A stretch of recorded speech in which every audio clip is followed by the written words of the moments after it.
అందరికీ నమస్కారం అండి. Colours of society channel describes peoples world స్వాగతం, సుస్వాగతం అండి. ఈరోజు మనం ఉమెన్స్ హెల్త్ గురించి నేను వీడియోస్ చేస్తానన్నాను. టాబ్లెట్స్ ఎలా యూస్ చేయాలనేది. సో, ఏ టాబ్లెట్ అనేది చెప్తున్నానో తెలుసుకునే ముందు మన ఛానల్ని సబ్స్క్రైబ్ చేసి, లైక్ చేసి, షేర్ చేయండి. స్త్రీల యొక్క ఆరోగ్యం అనేది చాలా ఇంపార్టెంట్. అందులో మన పర్సనల్‌గా చెప్పాలంటే వెజీనా యోని భాగం యొక్క హెల్త్ అనేది ఇంపార్టెంట్. ఎందుకంటే మనం ఒక బిడ్డకి జన్మనిచ్చేవాళ్ళం. స్త్రీలంటేనే బిడ్డకి జన్మనిచ్చేవాళ్ళండి అమ్మ. సో, ఆ అమ్మతనం అనేది జన్మస్థలం నుండి ఉంటుంది కాబట్టి ఆ ఆరోగ్యం అనేది చాలా ఇంపార్టెంట్. సో, భర్తతో సంభోగిస్తున్నప్పుడు చాలా వివిధమైన రోగాలనేవి వస్తాయి.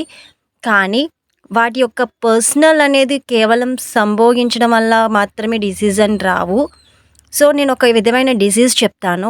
నా విషయానికొస్తే అంటే మీ అందరికీ ఒక్కొక్క పర్సనల్ హెల్త్ ఇష్యూ అనేది ఉంటుంది. సో, నా హెల్త్ ఇష్యూ అనేది చాలా డిఫరెంట్ అండి. అది వెజినాకి సంబంధించింది. సో, వినండి. మీకు ఇటువంటి సంఘటన ఎదురైతే కనుక కామెంట్స్ రూపంలో షేర్ చేయండి. అండ్ ఏవైనా టాబ్లెట్స్ గురించి డౌట్ వస్తే నన్ను అడగండి, నేను చెప్తాను. నా ఆరోగ్య సమస్య అంటే అనారోగ్య సమస్య ఏమిటంటే గాల్ బ్లాడర్ అనేది పార్షియల్‌గా ఎక్స్‌టెండెడ్ అవ్వడం జరిగింది. సో, నేను ఇంటర్మీడియేట్ ఉన్న కానించి విపరీతమైన వేడి వలన నాకు యూరిన్ అనేది పాస్ అయిపోతూ ఉంటుంది. నేను రెస్ట్ రూమ్ అంటే వాష్‌రూమ్‌కి వెళ్ళనవసరం లేదండి. నా బట్టల్లోనే యూరిన్ అనేది లీక్ అయిపోతుంది. సో, దానివల్ల ఏంటంటే డిగ్రీ స్టార్టింగ్ టైంలో వచ్చింది కాబట్టి నేను క్లాసెస్‌కి అటెండ్ అయ్యేదాన్ని. సరిగ్గా క్లాసెస్‌కి అటెండ్ అవ్వలేకపోయేదాన్ని. ఎందుకంటే 15 రోజుల పాటు కంటిన్యూస్‌గా నా యూరిన్ అనేది పాస్ అయిపోయేది. తక్కువ అమౌంట్‌లో కాదండి. పెద్ద పెద్దగా అమౌంట్‌లే. మినిమమ్ నేను 5-10 లీటర్స్ మధ్యలోనైనా నా యూరిన్ అనేది పాస్ అయిపోయేది. చాలామంది ఏమనుకునేవారంటే నాకు దయ్యం పట్టింది అనుకునేవారు. సో, కొంచెం ఫినాన్షియల్ ట్రబుల్ ఉండడం వల్ల మా అమ్మ దగ్గరలో ఉన్న హాస్పిటల్‌కి లేట్‌గా తీసుకువెళ్ళింది. అప్పుడు యూరిన్ టెస్ట్ ఇవన్నీ చేయగా ఆ టైంలో డాక్టర్ గారు ఏం చెప్పారంటే, సో, మీరు ఇలా యూరిన్ పాస్ చేసుకుంటే బయట ఎక్కడైనా యూరిన్ పోసుకుంటే కనుక శుభ్రంగా వాష్ చేసి అప్పుడు వాష్ చేయడం అంటే ఫ్లష్ అనేది క్లీన్‌గా వాటర్ ముందు పోర్ చేసుకొని అప్పుడు యూరిన్ టాయిలెట్స్ అనేవి యూజ్ చేసుకోండి అని డాక్టర్ గారు చెప్పారు. బలమైన మందులు ఇచ్చారు. టాబ్లెట్స్ వేసుకున్నాను. తగ్గిపోయింది అనుకున్నాను. కానీ అక్కడే ప్రాబ్లమ్ స్టార్ట్. సో, కంటిన్యూస్‌గా యూరిన్ అనేది 15 రోజుల పాటు 5-10 లీటర్స్ పర్ డేకి పోవడం వల్ల ఏంటంటే నేను కొంచెం కొంచెం నా బ్రెయిన్ స్ట్రెంత్ అనేది పవర్ తగ్గిపోయి రాను రాను మెంటల్‌గా డిప్రెస్ అయ్యేదాన్ని. మెంటల్‌గా డిప్రెస్డ్ అంటే పిచ్చిదానిలా అరవడం కాదండి. నా ఫిజికల్ యాక్టివిటీస్ అన్నీ చేంజ్ అయిపోతూ వన్ బై వన్ వచ్చినాయి. సో, అలా రావడం వల్ల చాలామంది దెయ్యం పట్టుకుందని కూడా అనుకున్నారు. ఈవెన్ కాలేజ్‌లో కూడా నా యాక్టివిటీ చేంజ్ అవుతూ వచ్చింది. సో, ఇటువంటి సమస్య వచ్చిన అమ్మాయిలకి బ్రెయిన్ స్ట్రెంత్ పవర్ అనేది తగ్గిపోతుంది. ఎందుకంటే ఇదొక అర్థం కాని సమస్య కాబట్టి. చాలా మూఢనమ్మకాలున్న వాళ్ళు దెయ్యం పట్టిందని భ్రమలో ఉండి వాళ్ళకి ఏవేవో చేస్తారు. దయచేసి డాక్టర్ గారిని సంప్రదించండి. సరైన టాబ్లెట్స్ వేసుకోవడం మంచిది. వాళ్ళకి ధైర్యం చెప్పండి. ఫ్రెండ్స్, స్టామినా అనేది చాలా అవసరం. ఇలా యూరిన్ అయ్యే లీక్ అయిన సమయంలో నాకు హెల్ప్ చేసేది మా అమ్మ, చెల్లండి. నా గది అంతా మొత్తం యూరిన్‌తో నిండిపోతుంది. నేను బయటకి కూడా వెళ్ళలేను. బట్టల్లోనే పోసేసుకునేదాన్ని.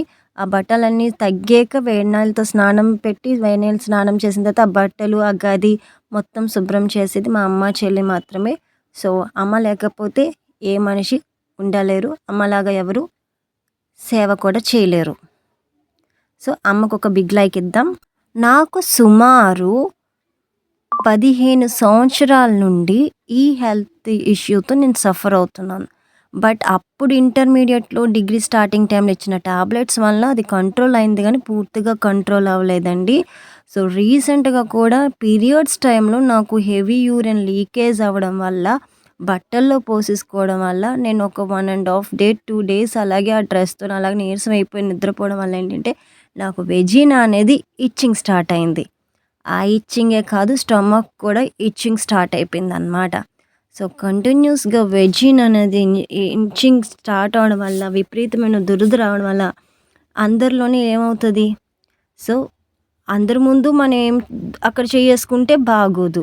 సో, అందుకని కంట్రోల్ చేసుకొని దగ్గరలో ఉన్న ఒక గైనకాలజిస్ట్‌ని మీట్ అవ్వడం జరిగింది. జస్ట్ ఆమె చాలామంది ఏంటంటే వెజినా చూస్తారేమో, లేడీ డాక్టర్ చూపించాలంటే కొంచెం సిగ్గు ఉంటుంది. సో, అటువంటిది ఏమి ఉండదండి. నేను సింపుల్‌గా యూరిన్ ప్రాబ్లమ్ అని చెప్పలేదు. ఎందుకంటే అది కంటిన్యూస్‌గా నాకు 15 ఇయర్స్ నుంచి ఉంది. కంట్రోల్ అవుతుంది. నేను దానికి అలవాటు పడ్డాను కాబట్టి ఆ రోగం అనేది నాకు తగ్గింది. అంటే మన బ్రెయిన్ స్ట్రెంత్ పవర్ అనేది ఫిజికల్ యాక్టివిటీ అనేది చేంజ్ అవుతూ ఉంటుంది కాబట్టి మనం మార్చుకోవాలి. సో, సింపుల్‌గా గైనకాలజిస్ట్ డాక్టర్ గారికి ఏం చెప్పానంటే వెజినా ఇచ్చింగ్ అవుతుంది. స్టమక్ ఇచ్చింగ్ ఉందని చెప్పాను. అప్పుడు నాకొక కొన్ని టాబ్లెట్స్ సజెస్ట్ చేశారు. ఆ టాబ్లెట్ వచ్చి ముందుగానే టాబ్లెట్ గురించి చెప్పే ముందు ఒక చిన్న సూచన అండి. ఇటువంటి సమస్యలు బాధపడే అమ్మాయిలుంటారు, పెళ్ళైన వాళ్ళు కూడా ఉంటారు. వాళ్ళకేంటంటే ఇలా physical activity, brain strength power తగ్గడం వల్ల సో, వాళ్ళ యొక్క ఎలా అంటే శృంగారం పట్ల ఆసక్తి అనేది చూపించరు. మేబీ ప్రేమించొచ్చు ఎవరినైనా. బట్ శృంగారం అనే దాని గురించి ఆలోచించే వాళ్ళు కూడా ఉంటారు. బట్ వాళ్ళు కాపురం చేసేసరికి భర్తతోని కొంచెం అయిష్టంగా ఉండొచ్చు. అలానే భర్త మీద ప్రేమ లేదని కాదండి. ఇటువంటి ఇష్యూస్ వల్ల అంటే వాళ్ళ యొక్క ఇన్నర్ ప్రాబ్లమ్స్ వల్ల వాళ్ళ యొక్క మెంటల్ స్ట్రెంత్ అంటే బ్రెయిన్ స్ట్రెంత్ పవర్ తగ్గి అటువంటి ఆసక్తిని చూపించొచ్చు. సో, పెళ్ళైన వాళ్ళు ఉంటే కనుక భర్తలు చూస్తే కనుక దయచేసి మీ భార్యను అర్థం చేసుకొని కొన్ని సిట్యుయేషన్స్ పట్ల ప్రేమగా ఉండండి. మసలుకోండి. అదే నా సూచన. చాలామంది ఇష్టం వచ్చినట్టు టాబ్లెట్స్ వేసుకుంటారండి. కొన్ని టాబ్లెట్స్ మాత్రం డాక్టర్ యొక్క ప్రిస్క్రిప్షన్ బట్టే మస్ట్ అండ్ షుడ్‌గా వేసుకోవాలి. ఇప్పుడు నేను చూపించిన టాబ్లెట్ క్యాండిడేట్ సీఎల్ అండి tablet. Clindamycin and clotrimazole vaginal suppositories. ఈ టాబ్లెట్ అనేది నోటి ద్వారా వేసుకునేది కాదండి. ఒక స్ట్రిప్‌కి 3 టాబ్లెట్స్ ఉంటాయి. ఈ టాబ్లెట్ అనేది ఎప్పుడనేది తీసుకోవాలంటే వరుసగా 3 రోజుల పాటు తీసుకోవాలి. నైట్ నిద్రపోయే ముందు తీసుకుంటారు. అండ్ ఈ టాబ్లెట్ అనేది పీరియడ్స్ టైంలో తీసుకోకూడదు. పీరియడ్స్ రాకముందు యూజ్ చేయొచ్చు. సో, ఇందులో ఎలా అంటే యెల్లో కలర్ ఉంది కదా! ఇది ఒక షెల్ అండి. అందులో ఒక మెడిసిన్ ఉంటుంది. 3 టాబ్లెట్స్ ఉంటాయి. నైట్ టైం నిద్రపోయే ముందు వరుసగా 3 రోజులు వేసుకోవాలి. ఇది ఎలా వేసుకోవాలనేది కూడా మీకు అక్కడ స్ట్రిప్ ఇచ్చారు కదా! ఆ స్ట్రిప్ షీట్ ఉంది కదా! ఆ షీట్ వెనకాల మీకు రాసిస్తారు. సో, ఈ టాబ్లెట్ అనేది ఎలా వేసుకోవాలనేది నేను చెప్తాను. ఇక్కడ చూడండి మీకు క్లియర్ కట్‌గా ఇచ్చారు.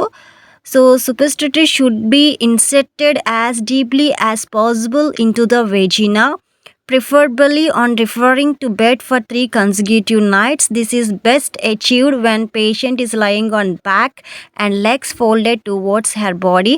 The treatment should not be carried out during menstruation but should be completed before this begins. So, ఏంటంటే నిద్రపోయే ముందు మన కాళ్ళు 2 వెడల్పుగా చాపుకొని మన ఎంతైతే పాసిబిలిటీ ఉంటుందో అంత లోపలికి వెజినా యోని భాగం లోపల పెట్టుకున్న తర్వాత నార్మల్‌గా నిద్రపోవచ్చండి. అప్పుడు ఏమవుతుంది అంటే మీరు ఆ టాబ్లెట్ లోపలికి వెళ్ళిపోతుందని అనుకుంటారు. కానీ టాబ్లెట్ అనేది లోపలికి వెళ్ళదు. ఈ షెల్ ఉంది కదా! ఈ యెల్లో కలర్ షెల్ అనేది బయటకొచ్చేస్తుంది. మెడిసిన్ అనేది అది అబ్జర్వ్ చేసుకుంటుంది. మీరు ఎంతవరకు లోపల పెట్టుకున్నా అది బయటకొచ్చేస్తుందండి. తెలియకపోయిన వాళ్ళు కంగారు పడొద్దు. సో, అలా 3 డేస్ కూడా చేసుకోండి. 3 డేస్ కూడా ఈ మెడిసిన్ అనేది యూజ్ చేయడం వల్ల ఏంటంటే సెక్షువల్ ట్రాన్స్మిషన్ డిసీజెస్ గానీ, నార్మల్‌గా వెజినా ఏదైనా డిసీజెస్ గానీ, ఈస్ట్ ఇన్ఫెక్షన్స్ గానీ అటువంటివనేది రావు. సో, అండ్ నెక్స్ట్ ఏంటంటే పెళ్ళైన వాళ్ళకి ఒకవేళ వెజినా లోపల ఏవైనా పుండ్లు గానీ, ఏవైనా అలాంటివి వస్తే మాత్రం అది సెక్షువల్ ట్రాన్స్మిషన్ డిసీజెస్ అవ్వచ్చు, అవ్వకపోవచ్చు. బట్ అవితే కనుక భర్తతో మాత్రం సంభోగించొద్దు. అండ్ భర్తలకు కూడా ఏదైనా అటువంటి ఇష్యూస్ గానీ, ఏవైనా పుండ్లు గానీ వచ్చుంటే గనక మీ భార్యతో కూడా సంభోగించొద్దండి. ఎందుకంటే చాలామంది అంటే సెక్స్ పట్ల ఆసక్తి చూపించి వాళ్ళ ఆరోగ్యాన్ని దెబ్బతీసుకుంటున్నారు. దానివల్ల ఏంటంటే హెచ్ఐవి, ఎయిడ్స్ ఇవన్నీ వస్తాయి. ఈ ఎస్టీడీ సెక్షువల్ ట్రాన్స్మిషన్ డిసీజెస్ వల్లే ఎక్కువగా వచ్చే అవకాశం అనేది ఉంటుంది హెచ్ఐవి. సో, ఈ టాబ్లెట్స్ అనేవి యూజ్ చేయడం తెలిసింది కదా!